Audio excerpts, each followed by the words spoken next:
دین کے 5 شعبے ہیں: درس و تدریس، تصوف، دعوت و تبلیغ، سیاست اور جہاد۔ درس و تدریس کا مقصد ہے تعلیم الاحکام۔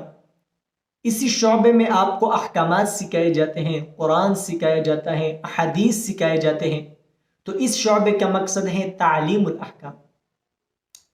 اسی طرح تصوف کا مقصد ہے تعمیل الاحکام۔ اسی شعبے میں پھر آپ کو عمل کرنا سکھایا جاتا ہے کہ آپ نے عمل کیسے کرنا ہے، تو تصوف کا مقصد ہے تعمیل الاحکام۔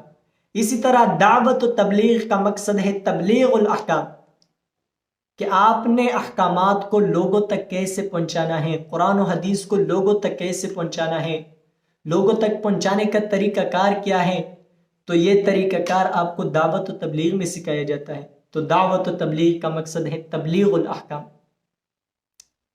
اسی طرح سیاست کا مقصد ہے تنفیذ الاحکام، کہ آپ نے احکامات کو، قرآن عظیم الشان کو، احادیث کو معاشرے میں نافذ کیسے کرنا ہے، ملک میں نافذ کیسا کرنا ہے، پوری عالم میں نافذ کیسے کرنا ہے، تو سیاست کا مقصد ہے تنفیذ الاحکام۔ اسی طرح جہاد کا مقصد ہے تحفیظ الاحکام، کہ آپ نے احکامات کی حفاظت کیسے کرنی ہے، قرآن و حدیث کی حفاظت کیسے کرنی ہے، تو حفاظت کرنے کا طریقہ کار آپ کو جہاد میں سکھایا جاتا ہے۔ تو جہاد کا مقصد ہے تحفیظ الاحکام۔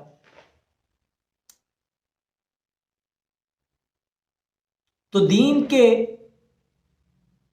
اس 5 شعبوں میں جو کوئی بھی دین کی خدمت کرتا ہے وہ دین کی خدمت کرے، لیکن اس کے لیے یہ مناسب نہیں ہے کہ وہ کسی دوسرے شعبے پر اعتراض کرے۔ صحابہ کے دور میں یہ تقسیم نہیں تھا کہ یہ تبلیغ کا شعبہ ہے، یہ جہاد کا شعبہ ہے، یہ تصوف کا شعبہ ہے، اسی طرح یہ درس و تدریس کا شعبہ ہے، کیونکہ صحابہ کا ایمان مضبوط تھا۔ ہر صحابی مجاہد بھی تھا، مبلغ بھی تھا، معلم بھی تھا، سیاست دان بھی تھا،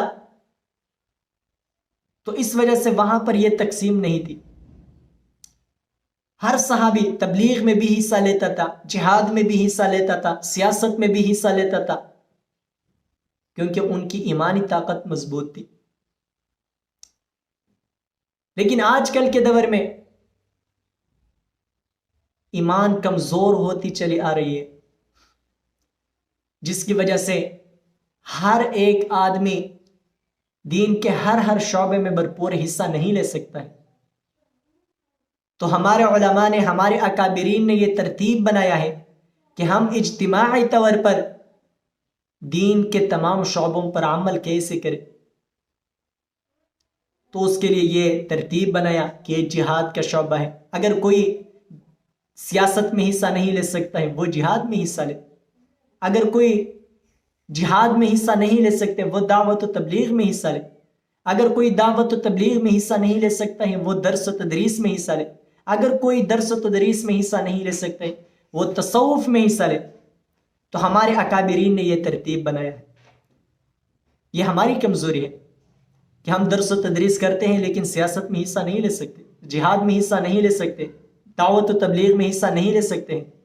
تو اس کا یہ مقصد نہیں ہے کہ جو کچھ کام ہم کر رہے ہیں یہ دین کی خدمت ہے، اور باقی جن شعبے میں یعنی دین کی خدمت کر رہے ہیں وہ دین کی خدمت نہیں ہے۔ یہ بات بالکل غلط ہے، بلکہ یہ ہماری کمزوری ہے کہ ہم درس و تدریس کر رہے ہیں، یا ہم دعوت و تبلیغ میں حصہ لے رہے ہیں، یا ہم جہاد میں حصہ لے رہے ہیں، لیکن ہم سیاست میں حصہ نہیں لے سکتے۔